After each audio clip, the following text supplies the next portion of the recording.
Welcome to Student Know Better podcast with Larry Lopez, everybody, and we are here with another incredible and very special episode.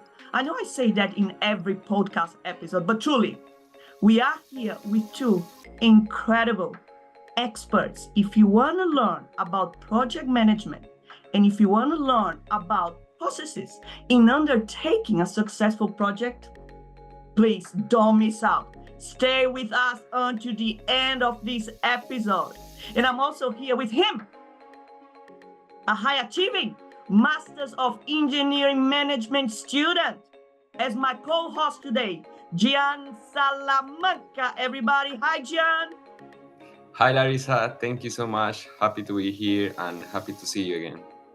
Awesome. So Giann is an engineer, but he was also a social enterprise hub volunteer, and he worked in an amazing project that is really causing a positive impact in society. We're going to talk more about it later today. And of course, this podcast is for us to highlight and really to showcase the success stories of our students, for them to share their knowledge, for them to share their tips, their strategies, for me, for you, for us to succeed in our journey, career journey, and even personal journey as well.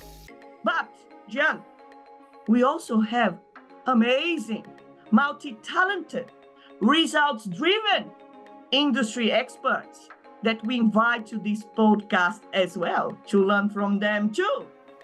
And I'm having the absolute pleasure to introduce you to Mr. Mansoor Mohammed, everybody. Thank you, Larissa. Thank you for Mansoor is a lean agile leader and a strategic agile advisor, enterprise agility researcher, leader, executive enterprise agility coach. Oh my God, Mansoor, and learning facilitator at Torrance University. He's a dynamic individual, people-centric, pragmatic leader, and he's someone who really sees and focuses on the heart of his strategic technology operations to minimize potential challenges and perhaps solve them, and offer some creative solutions. Am I right, Mansoor? Yes, Larissa, you're right. Thank you so much for such a long introduction. Thank you for your kind words. And I'm here with him. I think that our next guest speaker or industry expert, he knows everyone, Mansoor, in South Australia. I think that he knows everyone in Australia. I've had the pleasure to see Horst working at Torrance University before he became a learning facilitator as the GovHack leader and organizer and a little bit of everything. Yes, Horst, which is an amazing competition that can really make our students to grow and to succeed in their careers. And Horst is a very also resilient person, extremely energetic. I can imagine Horst in class. I think everyone in class might be involved and encouraged and really fostered their wish to learn. So everybody, I'm here with Hossein Mohsenian. Am I right, Hossein? Am I pronouncing That's correctly? right. That's right. Fantastic. So Horst is an amazing project manager, IT project manager. He's the director, board of directors for GovHack Australia. And again, a very impressive employment history and work experience in project management. He's also a member of the Project Management Institute here in Adelaide, South Australia. And as I said, Horst has an amazing networking. And as I said as well, he's a very people-centric professional, and he always wants the best for the students, for volunteers, and also for the Social Enterprise Hub team and lead consulting teams. Horst and Mansoor, I'm going to start asking you some questions, okay? Sure. But those questions are simple, but also essential when you start working on a project or when you are in the process of undertaking and trying to plan and to execute a project. So, Mansoor, how do we start a project right? In the right way? Do we have to follow all the phases and life cycles, or it really varies from a project to another? But my main question, Mansoor, is how do we start? Thank you, Larissa. That's a very good question. To start a project, first you need to understand the purpose, the why. Why are we doing? What happens if we don't do it, right? So most of those questions will be answered in a document called a business case. A business case could be documented, or it could be on top of your head or top of your mind, right? So you need to know the why we are doing. The next thing is we need to understand who the stakeholders are. And again, the processes depend upon the life cycle of a project. If it is traditional, we have initiation, planning, execution, monitoring, and controlling and closing. But if you're working in an agile, we do this more iteratively. So what projects we work in the hub is all 12 weeks iteration or 12 weeks sprint, so that we plan and replan and demonstrate value to our customers quite often. So we start off thinking from a traditional methodology, but our implementation is more towards agile. Fantastic, Mansoor. And I was reading about you, a little bit about your career journey and your profile as well. I saw a lot of leadership, this word leadership and being a leader and being a pragmatic leader. Yeah. And we know that the role of a leader in every project is essential.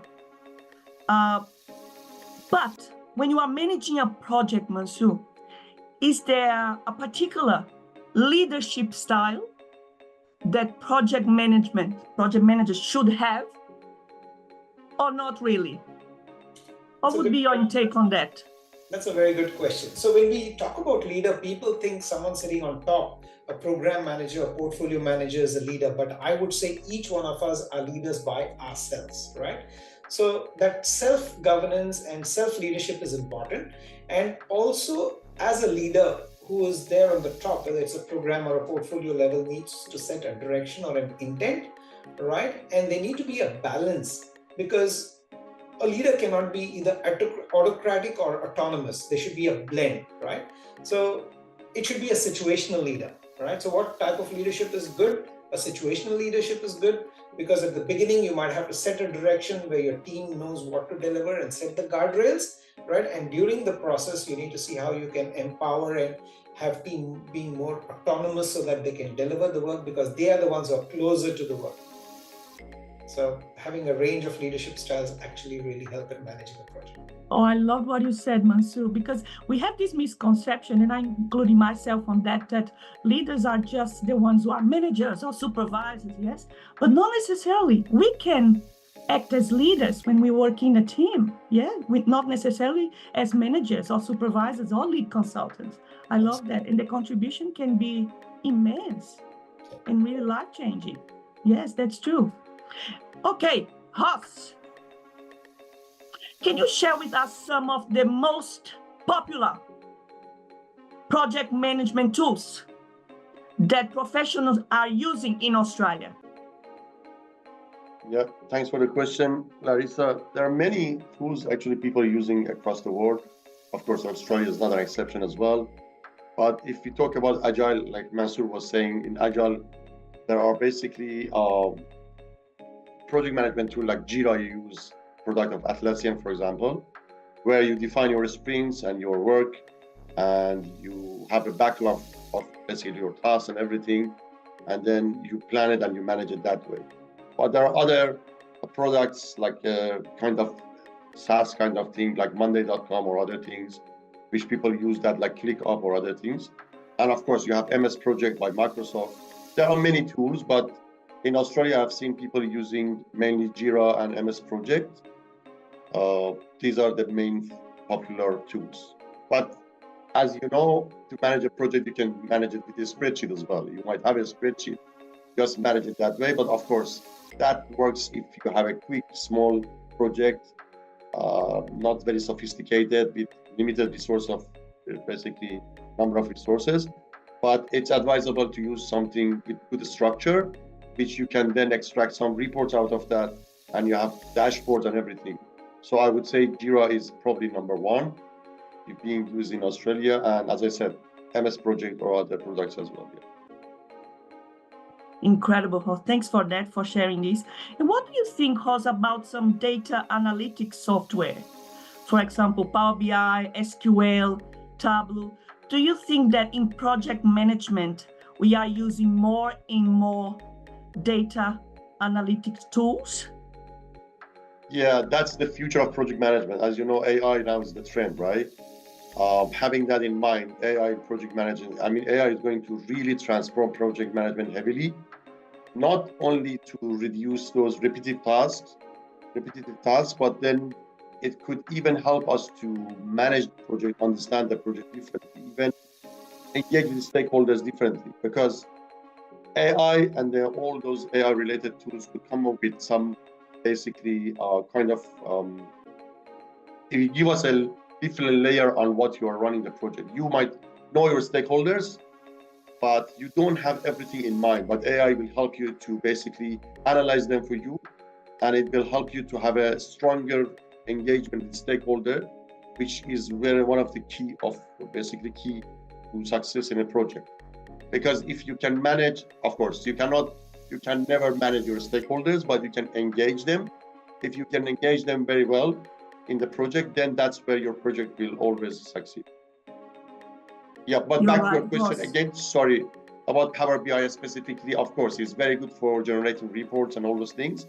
But I just wanted to go one level up where AI can use basically successful. Yes, Horst and Mansour. For example, last week I was introduced to a software, an AI tool called sentiment analysis, where we can actually get the feelings and emotions of the participants based on their answers. That really, really impressed me. And it's accurate. If it's applied correctly, it's accurate. So this is amazing. That's the future of project management. Talking about future, Mansour and Horst, I'm here with him, Giann Salamanca, who has some very thoughtful and technical questions to ask here as my co-host. Giann, over to you. Thank you so much, Larissa. And first, thank you to Torrents and Social Enterprise Hub to let me be into this amazing project, the Dark Sky Observatory project, with the lead of Mansour and Hossein. We deliver a successful project and we bring the fundamentals aspects for this really, really adventurous project. In my background as a biomedical engineer, I never expect to be part of a project in the aerospace engineering or astronomical aspect. And I will talk as my teammates as well that were environmental engineer and chemical engineer and electrical engineer. So this brings me into a question to Hossein. That is, how is the process of incorporating students with different backgrounds into a project like this and aligning the project requirements for quality development and delivery? Yep. Thank you so much, Giann. I had pleasure of working with Giann in actually our group. The good thing is, not the good thing, probably I've been lucky that I lived in different countries. I have been working with different kind of people with diverse background from different countries. So having that in mind, I always have that basically easy connection. I can easily communicate and connect with people from diverse background. Of course, I'm coming from another country, I'm not from Australia as well. But then the other thing is I had opportunities to work as a volunteer with many individuals as well from different background. So that gave me a very good backbone in terms of how to basically communicate and how to set up a team and how to manage a team as when we have different people. Like it was 5 of us in the group, myself and 4 team members, and we are from 4 countries, so different countries, all the way from different South America and India and other countries. So it was amazing how people have strengths in different things and they do things differently. But when this compiles as a teamwork, it creates a synergy that no one can stop it. So we were very lucky to have diverse background team members in our team. And Giann, you were one of the superstars in our team as well. And I think that's a piece for now. Thank you so much. Really, I appreciate all the lead that Mansour and Jose did in this project. And it brings me to ask Mansour about this as well, because it's important to see how are their perspective or what they want from the students. So Mansour, what are the essential attributes that consultants identify in students when covering this type of projects? So one of the key attributes what we look, both Horst and myself, when we select students are the willingness to learn, right? So the urge of learning is very important. You cannot have someone in the team who's not listening, who's not, working with you as a team, right? So that's very important, right? They need to listen, they need to be coached, they need to have a growth mindset, right? That's a very, very important characteristic. They should be open to ideas because the client out there is having a problem to be solved and it has to be looked from all different angles, right?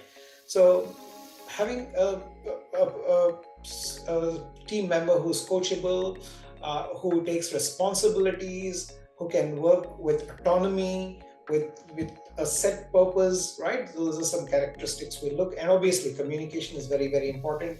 Timeliness is very important, not missing the deliverables.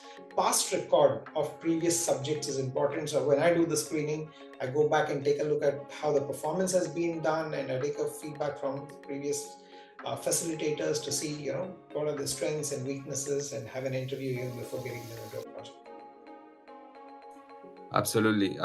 One of the aspects as well that is very important to see in this is the commitment that the students has in this project, and they put on the effort to deliver something with the best quality possible.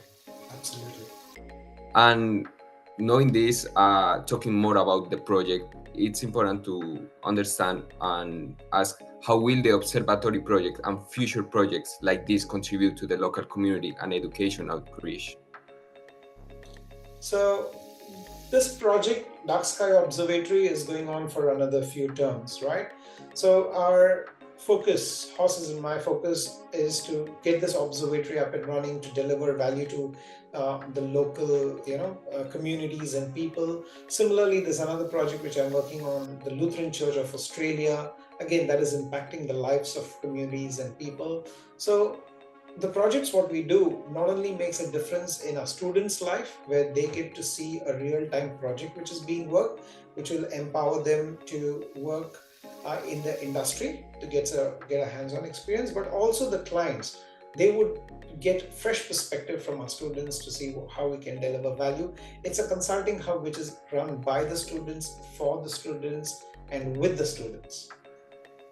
Also, over to you. Yeah, thanks. It's actually it has very huge impact in the community, specifically this project. Giann, yourself and myself and a few students from Mansour and other people, like a group of like 10, 15 people, we had a chance to travel to the site. It's located around 150 kilometers away from Adelaide, called Swan Reach. I think after we travel to that site, we really get different sort of energy. We see the value of that project for the society, for the community. We can see that it's a remote area. It's like there's not many facilities there, but we can see how such a project like Dark Sky Observatory can bring energy, can bring it, even can generate jobs, even can generate maybe volunteer jobs or paid jobs, and can bring so much, as I said, excitement to the community there. So we saw that it was good that we did visit the place, and it was so good and impactful that we even arranged it for this semester as well. As Mansour said, this project is going to be long because the project is very involved, and students have done so good things in first semester, which client really wants to continue with us. So that tells us how successful as a hub we were. And I think the impact to community is very high. Thanks, Jos. And talking about this project as well, I have a certain question to you, and is to know what do you enjoy most about being the lead consultant of this project? You're asking me? Mansour as well. Oh, Mansour, yeah. So is it for me now? Both of you. Both of you. Okay, let me start. So what I enjoy being a lead consultant is because in my day job along with Torrance University, I run a consulting business for myself, right? So I get to see these things coming together. I've set up businesses, consulting businesses in my past too, for EMC and other organizations. So when I see the young brains learn about consulting quite early in the process and see everything coming together, that gives me a joy. And when the client is satisfied and says, wow, what an amazing work your team has done, that gives me, that gives both of us a proud moment, I'm sure with Horst too. And when the students, after they complete these projects, they get employability, they become employability and get a job. For example, last week, when I went to one of the social gathering, I found about 4 students come to me and said, we are part of your class. And the moment we finish our masters and our capstones projects, we got a job. I said, which job? Or what job? They said, we got it in project management. So they said we were ready to go and work in project management right away. And that gives us real motivation to take this move forward. That's right. Yes, correct. To answer this question from my side is, of course, what Mansoor said is 100% correct. I would like to add that networking aspect as well. We get to basically expand our network. As I said, we have many diverse students across the Torrens University. So we come up, basically we find new friends. And that's one thing. Apart from that is the project itself. Sometimes the project itself creates job. For example, let's say that Dark Sky Observatory. Now, Giann, you've been part of this project and you know a lot. I'm sure if there are opportunity in this project to hire some people, probably students who have worked in this project are in the first basically list. They will be basically called by customer, client. And the good thing is yourself, myself, Mansoor, everyone in our teams, we had so many good communication with client. That client has always that positive mindset about us. So that's the beauty of it. That's the beauty of these projects and basically the impact. One more thing I just wanted to mention is like another project I'm involved is Youth Options. That company is providing basically some kind of help to those people in need. Some people like maybe with disability or mental health or all those things. So for example, they come up with a driving simulator for them. They want to teach them how to drive. And we have a project to basically do a framework, evaluation framework. You see, as with one stone, actually hitting 2 birds, because what happens, we are doing a project, but we are actually serving a community as well. We're serving some people who have mental issues or mental health, for example. But we try to help them by bringing in a evaluation framework to make sure the right tool is there for them. Yep.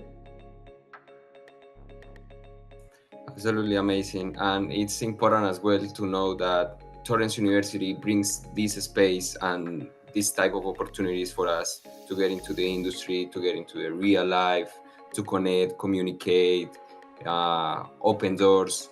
And it's really special if we have the good lead consultants and the guide for us to provide solutions, services, and it's pretty amazing what is Torrens been doing with the Social Enterprise Hub, Larry. Incredible. Oh, Mansoor, Hossein, and Giann, I just want to reiterate what you just spoke before about the Social Enterprise Hub. So I get many students coming to me and meeting me and sending me emails. Larissa, what is the Social Enterprise Hub?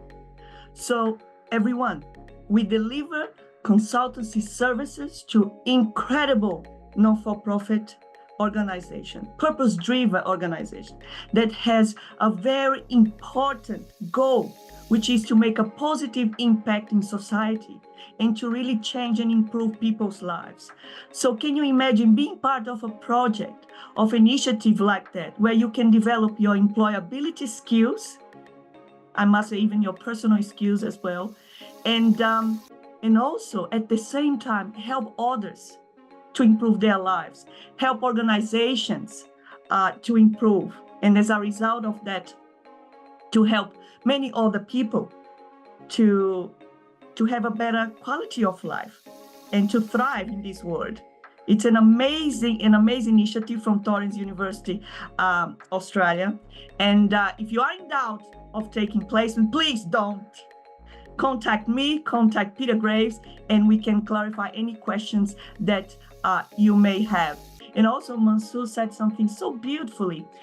He said that about the joy that we have to see our students secure employment. Yes, Mansoor?